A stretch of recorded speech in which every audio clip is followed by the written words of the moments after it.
आज की इस वीडियो में हम लोग भारत के नक्शे को समझने की कोशिश करेंगे, यानी कि भारत के नक्शे पे जितने भी राज्य हैं या केंद्रीय शासित प्रदेश हैं उनको याद करने की कोशिश करेंगे।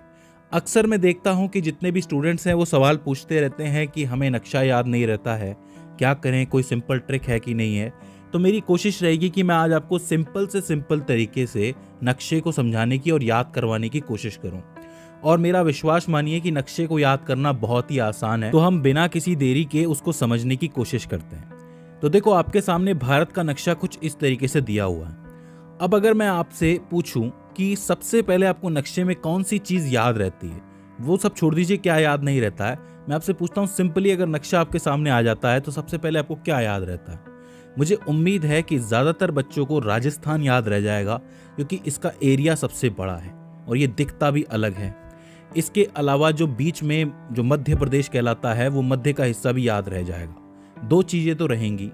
तीसरी चीज़, जम्मू कश्मीर भी याद रह जाएगा। लेकिन आपको पता है कि 31 अक्टूबर 2019 के बाद जम्मू कश्मीर और लद्दाख को अलग करके केंद्रीय शासित प्रदेश बना दिया गया है। तो दो चीज़ें ये हो जाती हैं। ठीक है, हो सकता है कि आप में से कई लोग और किसी राज्य से हों तो उन्हें अपना राज्य याद रह जाए। अब ये बात बताना मेरे लिए बहुत मुश्किल है, लेकिन हम एक पैटर्न को फॉलो करके चलते हैं। देखिए, नक्शे को जब भी आप शुरू करें तो आप नीचे से शुरू करें, क्योंकि नीचे का हिस्सा अगर आपको याद रहेगा तो कहीं ना कहीं बेस आपका बन जाएगा।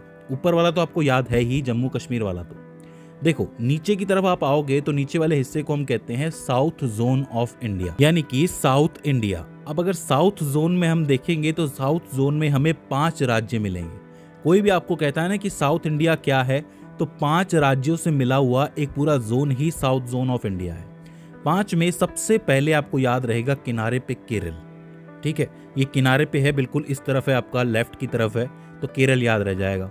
केरल में होती है मलयालम और इधर है बिल्कुल तमिलनाडु, यानी कि तमिल बोली जाती है। तो मतलब आप समझ लो कि मलयालम और तमिल साथ साथ हैं, तो आप केरल, तमिलनाडु। ऊपर आप आओगे तो कर्नाटक, आंध्र प्रदेश, और आंध्र प्रदेश से कौन निकला है? तेलंगाना निकला है। इन 5 को मिला दोगे तो साउथ जोन बन जाएगा। बताओ, कोई दिक्कत है क्या? केरल है, तमिलनाडु है, कर्नाटक है, आंध्र प्रदेश है, और आंध्र प्रदेश से निकला तेलंगाना। ये चीज हो जाती है। अब देखो, ये तो साउथ वाला पार्ट हो गया। अब हमें ऊपर जाना है, तो अब हम वेस्ट की तरफ चलते हैं। और वेस्ट में आपको 2 चीजें याद रखनी है, एक है महाराष्ट्र, एक है गुजरात। देखो, सारा का सारा व्यापार जो है हम लोग समुद्र से करते हैं, और गुजराती लोग जो है व्यापार के लिए फेमस होते हैं। तो समुद्र के पास हमेशा गुजरात रहेगा, इसके अलावा महाराष्ट्र रहेगा, क्योंकि सपनों की नगरी है तो समंदर से होके ही गुजरेगी। तो महाराष्ट्र और गुजरात याद रखने में कोई दिक्कत है? अब गुजरात में इतना व्यापार कर लिया, महाराष्ट्र से इतना काम कर लिया, तो सीधी सी बात है, एंजॉय करने भी जाना है, थोड़ा घूमने भी जाना है, तो आ जाता है आपका गोवा। अब गोवा की खास बात यह है कि क्षेत्रफल की दृष्टि से ये सबसे छोटा राज्य है। तो समझो कि महाराष्ट्र और कर्नाटक के बीच में कहीं दबा हुआ है समंदर के किनारे गोवा। तो आपका साउथ जोन कंप्लीट हो जाता है, वेस्ट जोन कंप्लीट हो जाता है। याद रखना, वेस्ट जोन के लिए हमने राजस्थान को भी ले लिया है, तो राजस्थान, गुजरात, महाराष्ट्र से वेस्ट याद रख सकते हैं, और नीचे के 5 से साउथ याद रख सकते हैं। अब इसके बाद हम ऊपर चलते हैं, यानी कि ऊपर नॉर्थ की तरफ। अब नॉर्थ में मैंने आपको लद्दाख बता दिया, जम्मू एंड कश्मीर बता दिया। अब देखो, राजस्थान की जो बोली है वो मारवाड़ी है मेनली, और मारवाड़ी जो है वो कहीं ना कहीं हरियाणवी से मिलती है। तो ये आपस में ही है, मिले हुए ही हैं। तो सीधी सी बात है कि बोली की वजह से हम याद रख सकते हैं कि राजस्थान के पास है हरियाणा। अब हरियाणा की हल्की सी बोली पंजाब से भी मिलती है आगे चल के, तो आगे पंजाब आ जाता है। और पंजाब की सीधी बोली जम्मू और कश्मीर से नहीं मिलती है, लेकिन हिमाचल थोड़ा पहुंच जाता है वहाँ पे, तो हिमाचल प्रदेश आ जाता है। तो ये 3 जुड़े हुए हैं, हरियाणा, पंजाब, हिमाचल प्रदेश। याद रखना, हरियाणा, पंजाब, हिमाचल प्रदेश। अब चूंकि हम नॉर्थ में आए हैं, उत्तर के पार्ट में आए हैं, तो उत्तर से जुड़े हुए 2 राज्य हम याद रख सकते हैं। एक तो उत्तर प्रदेश है, लेकिन पूरा उत्तर प्रदेश ये नहीं है, इसमें एक छोटा सा टुकड़ा, एक छोटा सा खंड अलग है, जिसको आप कहते हो उत्तराखंड। तो उत्तराखंड, उत्तर प्रदेश साथ में याद रखा जा सकता है। तो नॉर्थ में क्या क्या है? जम्मू एंड कश्मीर है, लद्दाख है, इधर से 3 है, हरियाणा, पंजाब, हिमाचल प्रदेश। भाषाओं से याद रख सकते हो, और सबसे बड़ा राजस्थान तो है ही। तो उत्तर प्रदेश, उत्तराखंड हो जाता है। यहाँ नहीं जाना, यहाँ नेपाल है, नेपाल से अपने कोई लेना देना नहीं है फिलहाल। ठीक है, अब देखो, हम नीचे से ऊपर आए हैं। अब सीधी सी बात है कि हमारा जो शरीर होता है उसमें इस जगह पे लेफ्ट में, थोड़ा सा हल्का सा लेफ्ट में क्या होता है? हार्ट होता है। हार्ट का मतलब होता है दिल, तो दिल से निकलती है दिल्ली। अब दिल्ली जो है वो आपको बहुत छोटी सी जगह मिलेगी, क्योंकि दिल्ली कोई राज्य नहीं है, लेकिन फिर भी सबके लिए जरूरी है। सीधी सी बात है, सारे काम वहीं से चलते हैं। तो आपका हरियाणा और उत्तर प्रदेश के यहाँ पे कहीं आपको दिल्ली मिल जाएगी। सिर्फ यहाँ पे आपको डिनोट करना है कि दिल्ली यहाँ पर है, ठीक है। तो आपका नॉर्थ जोन भी पूरा हो जाता है, वेस्ट जोन भी पूरा हो जाता है, साउथ जोन भी पूरा हो जाता है। आइए अब थोड़ा नीचे की तरफ चलते हैं।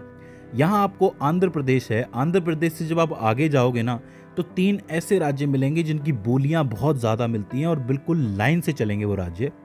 एक आता है आपका उड़ीसा, इसके ऊपर आता है आपका झारखंड और इसके ऊपर आता है आपका बिहार। बिहार, झारखंड, उड़ीसा मिलते जुलते हुए से राज्य रखते हैं, कोई दिक्कत नहीं होनी चाहिए। और इन सब से अलग थोड़ा सा वेस्ट में चला जाता है आपका वेस्ट बंगाल। वेस्ट बंगाल के राइट में मत जाना, वहां पे आपका बांग्लादेश आ जाता है, ईस्ट बंगाल आ जाता है, उसको छोड़ देना, वो अलग है। हमें सिर्फ ये याद रखना है कि उड़ीसा, झारखंड और बिहार की एक लाइन है जिससे राइट की तरफ आपका वेस्ट बंगाल पड़ता है, ठीक है। अब देखो, उड़ीसा, झारखंड और बिहार की एक लाइन बन रही है, मध्य में मध्य प्रदेश है ही, राजस्थान, गुजरात, महाराष्ट्र जुड़े हुए हैं, उत्तर प्रदेश, उत्तराखंड जुड़े हुए हैं, इधर से पूरा साउथ जुड़ा हुआ है, तो बीच में ये जगह रह गई। तो ये इन लोगों का क्या 36 का आंकड़ा है क्या? जी हाँ, ये है आपके नाराज फूफा जी, यानी कि 36 के आंकड़े वाले छत्तीसगढ़ साहब। तो इनको आप अलग से याद रख सकते हो कि इनके साथ कोई लाइन नहीं है, ये अकेले रहते हैं।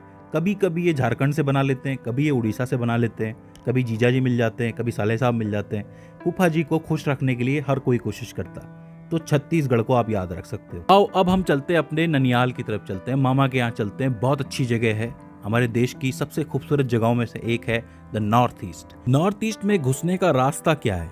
वेस्ट बंगाल है। ये जो वेस्ट बंगाल है, यहाँ से घूम के एक रास्ता नॉर्थ ईस्ट की तरफ जाता है, मगर उससे पहले 2 देशों के बीच में एक जगह फंसी हुई है जिसका नाम है सिक्किम। सिक्किम आपका नेपाल से भी जुड़ा है और भूटान से भी जुड़ा है। इसका मतलब ये है कि 2 देशों के साथ ये अपनी सीमाओं को शेयर कर रहा है। काफी इंपॉर्टेंट जगह है, लेकिन थोड़ी सी हट रही है, इसीलिए यहाँ पे है, इसको याद रखना है। अच्छा, वेस्ट बंगाल से जो रास्ता जाता है उसको आप कहते हो चिकन नेक, और चिकन नेक से आप अंदर घुसते हो तो आपको बहुत खूबसूरत जगह देखने को मिलती है, असम और मेघालय। देखो, असम के नाम से आपको चाय याद आ जाएगी। अब चाय की पत्ती असम में उग रही है, लेकिन चाय में थोड़ा पानी भी तो डालना पड़ेगा ना भाई। इतने अमीर तो नहीं है हम लोग कि सिर्फ दूध डाल के पिए, और मोटी चाय तो हजम भी नहीं होती, मुझे तो नहीं होती, आपको होती होगी। तो मैं पानी डालता हूँ, और पानी डालने के लिए हमें पानी चाहिए जो हमें मेघालय से मिलता है, क्योंकि वहाँ पे मेघ बहुत है, पानी बहुत बरसता है, सीधी सी बात है। तो असम, मेघालय, चाय, पानी याद रह जाएगा। पूरे के पूरे देश के दिन की शुरुआत यहीं से होती है, चाय पानी से ही होती है, ठीक है। हाँ, कुछ लोग कॉफी भी पीते होंगे, वो एक अलग बात है। चलो आगे चलते हैं। अब यहाँ पे आपको 2 राज्य सिंपली याद रह सकते हैं जो कि नीचे की तरफ हैं आपके। एक है मिजोरम और एक है त्रिपुरा।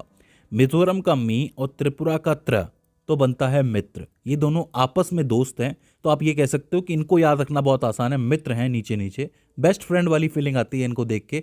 मिजोरम, त्रिपुरा, मिजोरम, त्रिपुरा।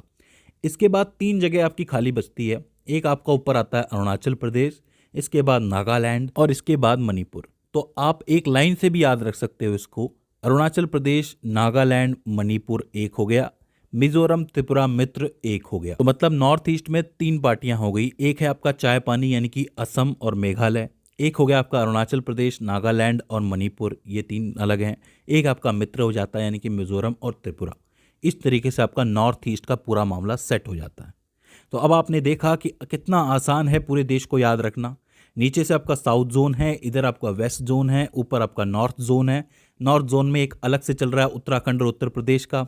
इधर आपकी एक लाइन चलती है उड़ीसा, झारखंड, बिहार की। यहाँ पे वेस्ट बंगाल थोड़ा अकेला है, और बीच में फूफा जी तो हैं ही आपके छत्तीसगढ़ वाले, तो कोई दिक्कत ही नहीं आती है। तो अब मुझे उम्मीद है कि आपको पूरा नक्शा याद हो गया होगा। लेकिन एक मिनट, एक चीज़ अभी और बाकी है, वो है एक हमारा लक्षद्वीप और एक हमारा अंडमान निकोबार। इसको तो याद रखना बहुत ही आसान है, क्योंकि ये थोड़ी सी अलग अलग थोड़ा सा रहते हैं, थोड़ा समुंदर के किनारे रहते हैं, थोड़ा बीच में रहते हैं, बीच ही बीच है यहाँ पे। इसको याद रखना बहुत मुश्किल नहीं है, ठीक है। सो आपको याद हो गया होगा, लक्षद्वीप है, अंडमान निकोबार है। अगर इसके बाद भी इसके अंदर आपको कोई दिक्कत आती है, कोई क्वेरी आती है, तो आप हमें कमेंट सेक्शन में बता सकते हैं।